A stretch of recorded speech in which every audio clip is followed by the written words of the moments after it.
وعليكم السلام ورحمة الله. حياكم الله اخوي علي. الله يسلمك، تفضل. حياك الله، انا موالي من مصر. اهلا وسهلا، تفضل اخينا العزيز، تفضل. حياك الله. لا احببت استفسر منكم ان تسمحون لنا.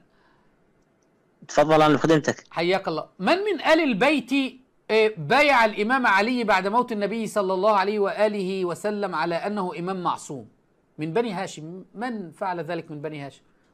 ولا بني هاشم ايضا لم يناصروا الامام علي سلام الله عليه؟ اخينا العزيز، اني اولا معلوماتي ضعيفة بهذا الجانب. اعرفك انا انا عارف، بس انا كنت حبيت يعني افتح مع حضرتك الموضوع.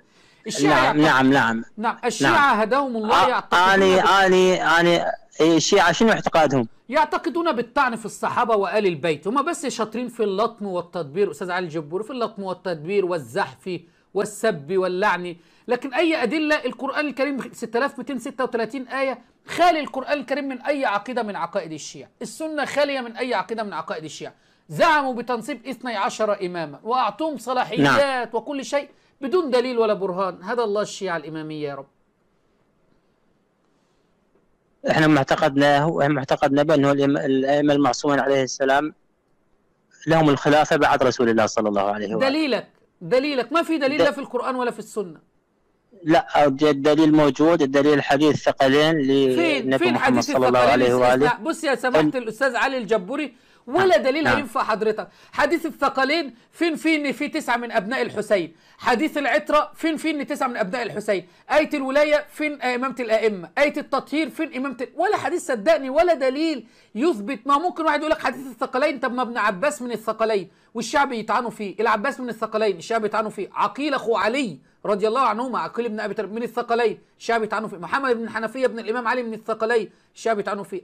زوجات النبي صلى الله عليه وسلم. حديث النبي محمد صلى الله عليه واله من كنت مولاه فهذا علي مولاه. فين بقى فين التسعة الائمه؟ فين التسعة الائمه في الحديث ده؟ للاسف زي ما قلت لحضرتك انتوا وضعتوا 12 اماما بدون دليل، كده كلام فاضي. لا، حديث للنبي محمد صلى الله عليه واله الخلفاء من بعد 12 وجد شيء. انا اختصاصي يعني قلت لك مو اختصاص في القضيه، لكن والله اتصلنا بالمختصين، احنا لنا اكثر من 2100 اتصال على معمم الشيعة، ما فيش حد بيجيب، لكن لعل الله ارسلنا اليك. بس استاذ علي اسمعني، حتى ولم يكن هذا اختصاصك افهم ان حديث حتى لا يزال الدين عزيزا ما وليه 12 خليفه. الدين كان عزيز في ولايه الخلفاء ال 12، لكن الدين دلوقتي اهو العراق اهو في خلافه امامك المهدي لا كهرباء ولا ماء ولا بنزين، والشيعه فقراء والمعممين بيسلكوا والشيوخ دمروا العراق شيوخ الشيعه.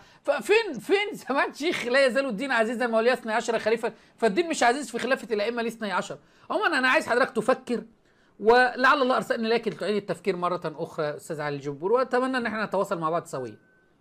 رب يسلمك، الله يشرح صدرك العزيز. شكرا. الله يخليك، ممنون منك. شكرا. الله يهديهم يا رب، اسال الله ان يهديهم وان يشرح صدورهم الى الحق. لا يعلمون شيء لانه معتقد مخالف للقران والسنه كل دليل هيجيبه ما ينفعكش، لا حديث ولا ايه ولا اي شيء هينفع.